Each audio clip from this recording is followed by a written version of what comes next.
Hello बच्चों, इस video में मैं आपको मोल कंसेप्ट के बारे में कुछ नए पॉइंट्स बताऊंगी।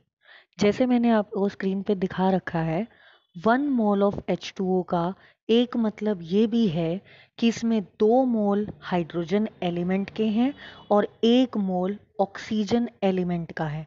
यानी कि आपको कंपाउंड के अंदर जैसे H2O है, इसके अंदर जितने एटम्स दिख रहे हैं हाइड्रोजन के, उतने मोल हैं हाइड्रोजन एलिमेंट के, और जितने आपको ऑक्सीजन के दिख रहे हैं उतने मोल हैं ऑक्सीजन एलिमेंट के।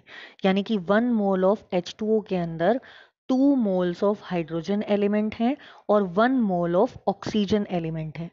इसी तरह सेकंड एग्जांपल में आपको दिख रहा है, 1 मोल ऑफ CO2 के अंदर 1 मोल कार्बन एलिमेंट है और 2 मोल्स ऑक्सीजन एलिमेंट है। इसी तरह 1 मोल ऑफ HNO3 के अंदर 1 मोल ऑफ हाइड्रोजन एलिमेंट है, 1 मोल ऑफ नाइट्रोजन एलिमेंट है और 3 मोल्स ऑफ ऑक्सीजन एलिमेंट है।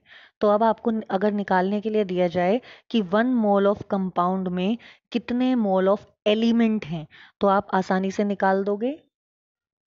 यानी जितनी संख्या किसी भी एलिमेंट की आपको फॉर्मूले में दिख रही है, उतने 1 मोल, उतना मतलब उतने ही मोल वो एलिमेंट मौजूद है। जैसे कि HNO3 के अंदर हाइड्रोजन एक ही है तो 1 mole of hydrogen element, nitrogen एक ही है तो 1 mole of nitrogen element, oxygen 3 है तो 3 मोल्स ऑफ ऑक्सीजन एलिमेंट। लेकिन ये सब किस में है? अगर हमारा कंपाउंड 1 मोल दे रखा है तो। अब जैसा कि पिछली वीडियोस में मैंने आपको बताया था कि किसी भी एलिमेंट के 1 मोल में 6.023 इंटू 10⁻23 एटम्स होते हैं। मतलब इतनी संख्या में एटम्स होते हैं। फिर दोहरा रही हूँ, अगर एलिमेंट का 1 मोल दे रखा है तो 6.023 इंटू 10⁻23 एटम्स होंगे। लेकिन अगर आपको 1 मोल किसी कंपाउंड का दे रखा है, 1 मोल ऑफ एनी कंपाउंड, तो 6.023 इंटू 10⁻23 मॉलिक्यूल्स होंगे। ये बात याद रखिएगा। अगर 1 मोल किसी एलिमेंट का दे रखा है तो 6.023 इंटू 10⁻23 एटम्स होंगे, और अगर 1 मोल किसी कंपाउंड का है तो इतने ही मॉलिक्यूल्स होंगे। दोनों में अंतर आपको याद होना चाहिए। जैसे मैंने एग्जाम्पल भी लेके दिखा रखा है, 1 मोल हाइड्रोजन एलिमेंट में इतने एटम्स हैं और 1 मोल H2O में इतने मॉलिक्यूल्स हैं। तो एलिमेंट में एटम्स, कंपाउंड में मॉलिक्यूल्स। तो अभी तक जो भी हमने सीखा, आइए उसको दोहराते हैं। 1 मोल CO2 के अंदर 1 मोल कार्बन एलिमेंट है plus 2 mole of oxygen element है। इतनी बात अभी अभी सिखाई थी आपको इसी वीडियो के बिल्कुल शुरुआत में कि जितनी संख्या किसी भी एलिमेंट की है फॉर्मूला में, उतने ही मोल वो एलिमेंट मौजूद है। तो 1 मोल CO2 में 1 mole carbon element plus 2 mole of oxygen element, क्योंकि कार्बन फॉर्मूले में एक ही है और ऑक्सीजन 2 है। और अभी जो इससे पिछली वाली फोटो में मैंने आपको दिखाया कि 1 मोल किसी भी एलिमेंट में कितने एटम्स होंगे, 6.023 इंटू 10⁻23 एटम्स उसमें होंगे। तो यहाँ पे कार्बन एलिमेंट कितना है? 1 मोल है। तो किसी भी एलिमेंट के 1 मोल में 6.023 इंटू 10⁻23 एटम्स होते हैं।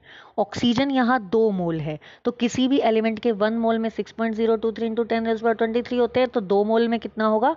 2 into 2 multiplied by 6.023 into 10⁻23 atoms. तो 1 मोल ऑफ कार्बन एलिमेंट में 6.023 इंटू 10⁻23 एटम्स हैं और 2 मोल्स ऑफ ऑक्सीजन एलिमेंट में 2 इंटू 6.023 इंटू 10⁻23 एटम्स हैं। तो अब अगर मैं 1 मोल ऑफ CO2 को देखूं तो इसमें टोटल कितने एटम्स हो गए? 3 इंटू 6.023 इंटू 10⁻23। एक कार्बन की तरफ से आया, 2 इधर ऑक्सीजन की तरफ से आए, तो टोटल कितने हो गए? 3 इंटू 6.023 इंटू 10⁻23 एटम्स। लेकिन अगर मैं मॉलिक्यूल्स की बात करूं तो किसी भी कंपाउंड के 1 मोल में 6.023 इंटू 10⁻23 मॉलिक्यूल्स ही होते हैं। तो एटम्स और मॉलिक्यूल्स में आपको अंतर समझ में आ जाना चाहिए कि कार्बन डाइऑक्साइड में मॉलिक्यूल्स तो 6.023 इंटू 10⁻23 हैं, लेकिन अगर एटम्स की बात करूं तो 3 इंटू 6.023 इंटू 10⁻23 एटम्स होंगे। अब इसी तरह का मैं अगला एग्जाम्पल लेती हूँ, 1 मोल H2S। 1 मोल H2S में जैसा कि आपको 2 हाइड्रोजन नजर आ रही हैं, इसलिए 2 मोल्स ऑफ हाइड्रोजन एलिमेंट है plus 1 mole of sulphur element है। तो इसीलिए अगर एटम्स की संख्या में कैलकुलेट करूंगी तो 2 मोल हाइड्रोजन एलिमेंट में कितने एटम्स हो जाएंगे, 2 इंटू 6.023 इंटू 10⁻23 एटम्स। और 1 मोल ऑफ सल्फर एलिमेंट में कितने होंगे, 6.023 इंटू 10⁻23। तो अब 1 मोल H2S कंपाउंड में मॉलिक्यूल कितने रहेंगे, 6.023 इंटू 10⁻23 मॉलिक्यूल्स, क्योंकि पूरे कंपाउंड कितने मोल है, 1 ही मोल है, तो मॉलिक्यूल्स तो 6.023 इंटू 10⁻23 रहेंगे। लेकिन एटम्स की अगर मैं बात करूं तो 2 हाइड्रोजन की तरफ से आया, 1 सल्फर की तरफ से आया, टोटल हो गए 3। तो टोटल एटम्स कितने हो गए, 3 इंटू 6.023 इंटू 10⁻23 एटम्स होंगे टोटल। तो मॉलिक्यूल्स और एटम में अंतर निकालना